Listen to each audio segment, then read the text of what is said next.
Can you keep a secret?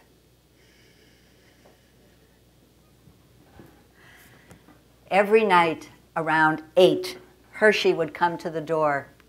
He was an imposing figure, well-dressed, unshaven, the tall, dark, handsome type, but not by Hollywood standards.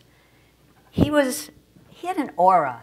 There was something about him that was undeniably mysterious and intriguing, yet also bone-chilling and frightening.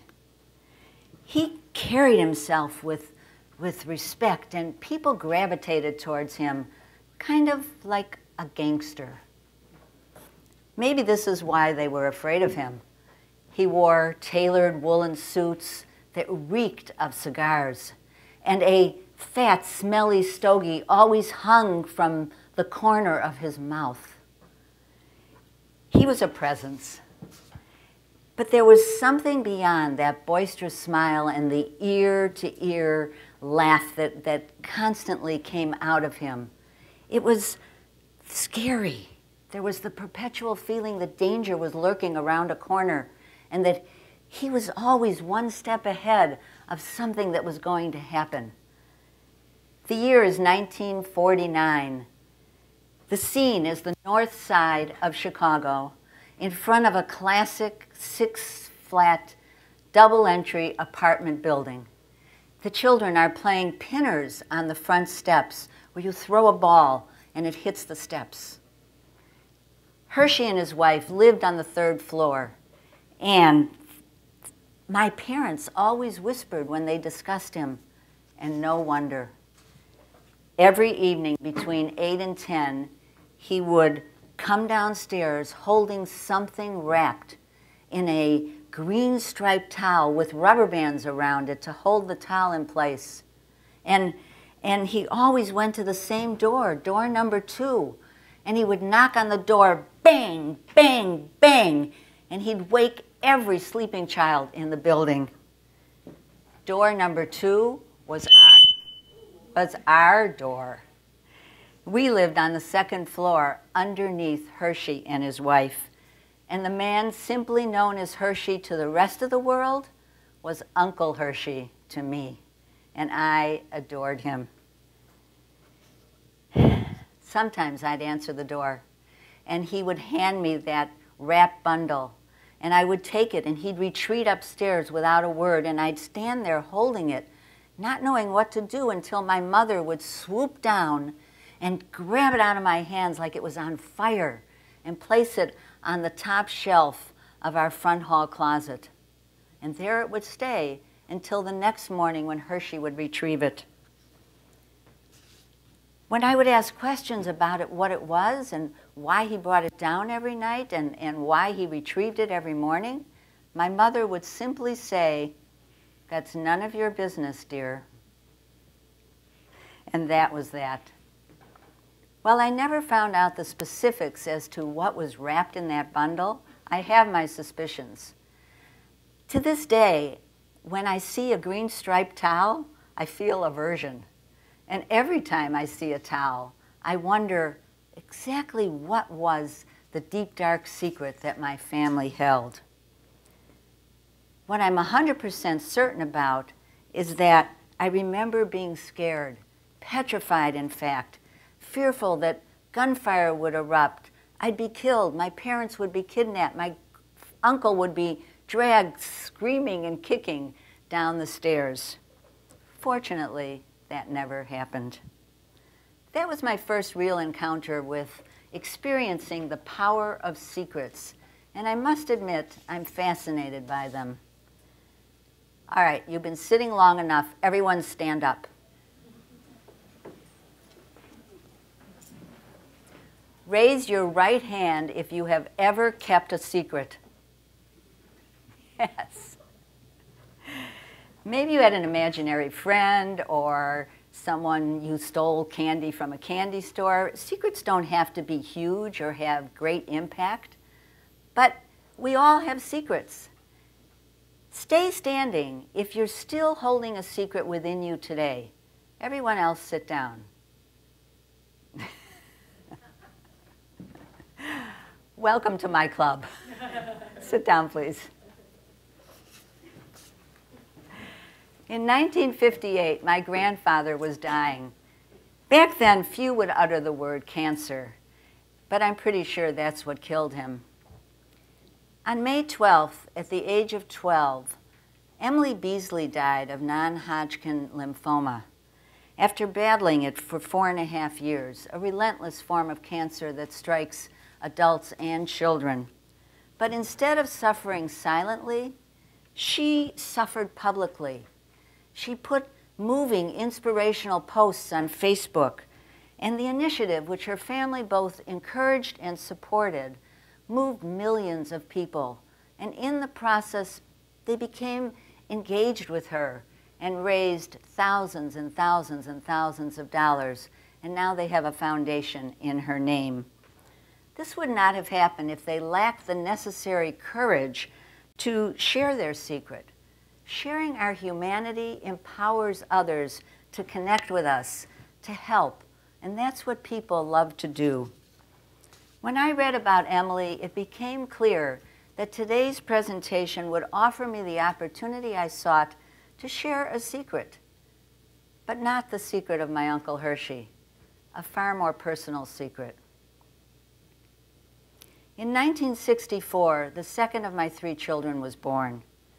Almost from the beginning, his erratic, often violent outbursts tore our family apart, shattering into a million pieces the flawless facade I had of me as a perfect mother and ever-capable wife.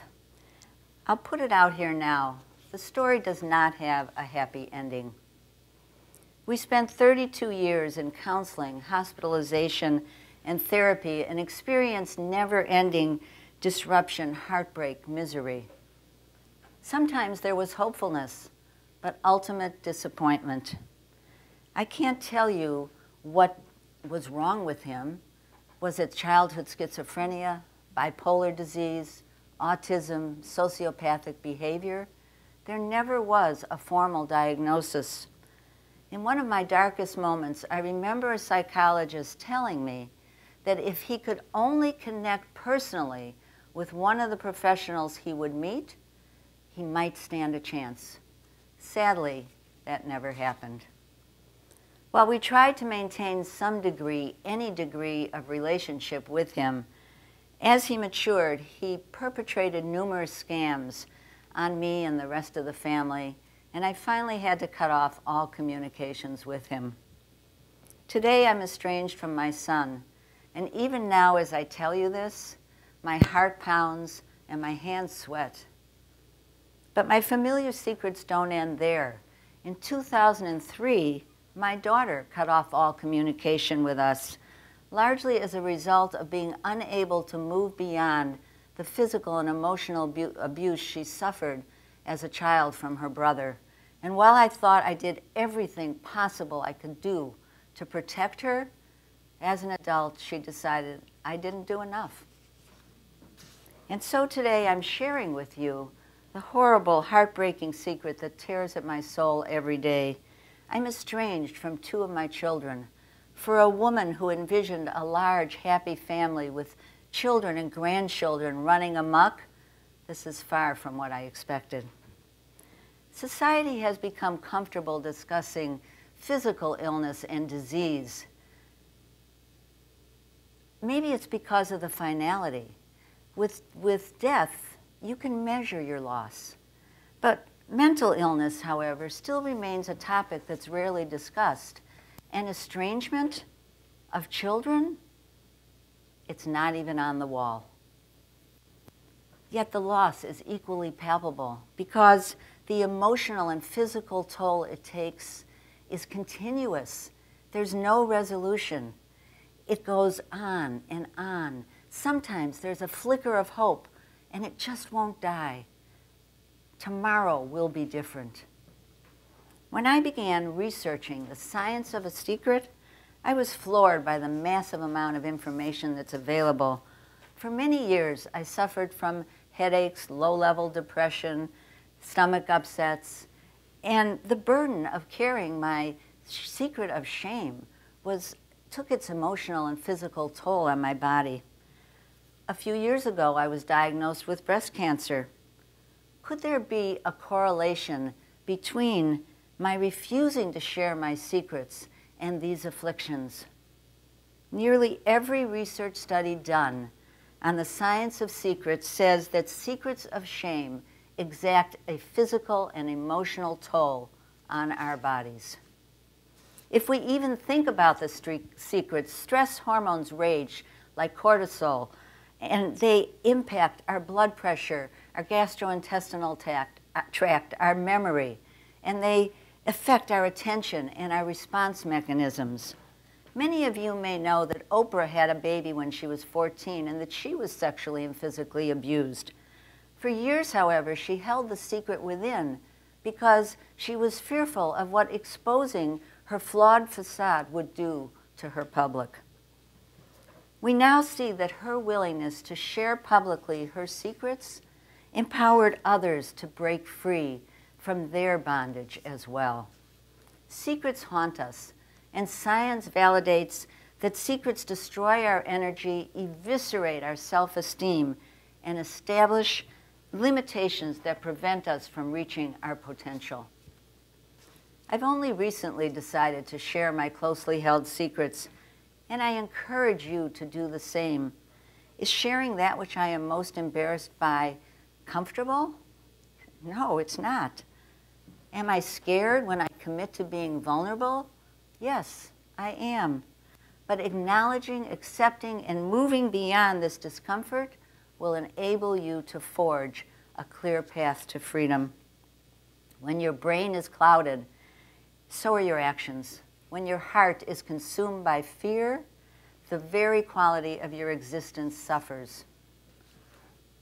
There are some solutions available to help you unburden your secrets. Here are a few. 1, send a postcard to postcardsecret.com. Frank Warren founded this site to relieve himself of his own secrets. The process is simple. You write your secret on a postcard, you mail it in to him, and he puts it on his website anonymously. You can even draw pictures. 2, do something selfless. Stanford University psychologist Louis Terman started the Longevity Project in 1921, and he says, more than anything else we can do, reaching out to others is beneficial. It's the most beneficial. The smallest effort brings the largest rewards. In other words, the next time you're beating yourself up about something that's going on in your head, get out and help someone. Number 3, tell your secret to someone. Science reminds us that talking about personal trauma has positive health consequences. You don't have to go to a therapist. You don't have to scream your secret to the world. You can keep your privacy intact. Simply ask a non-judgmental friend for her ear. You will massively improve your mental condition. However, should you choose to share that which shames you publicly, you may find that the outpouring of love and support you receive is beyond anything you ever realized. And the people listening, they will know they are not alone. And finally, be good to yourself. Show self-compassion. You've heard the saying, woman plans and God laughs. Life doesn't always go the way we want it. We bump up against our limitations. We're frustrated. We fall short of our ideals. We're human. I suffered for so many years because I secretly found fault with myself for everything that was wrong with my family. But I know this, the more that I open myself up and honestly reveal who I am, the deeper I connect with others and the kinder I am to myself. In conclusion, consider doing whatever it takes to unburden yourself of your secrets. Your secrets do not define who you are. You are a perfectly beautiful, imperfect human being. And once you allow yourself to dismantle the flawless facade, you'll be free. Your burdens will fall off of you. You are smarter than you believe, stronger than you ever deemed possible, braver than you act. And while I wish I could tell you that standing here and telling you sharing my secrets has resolved my estrangement, of course it hasn't. Or that I have found complete inner peace, I've not. If I told you otherwise, or I stood here and said everything is now perfect, you'd know I was lying. And I think we're all pretty clear on what it means to keep a secret. Thank you, and God bless.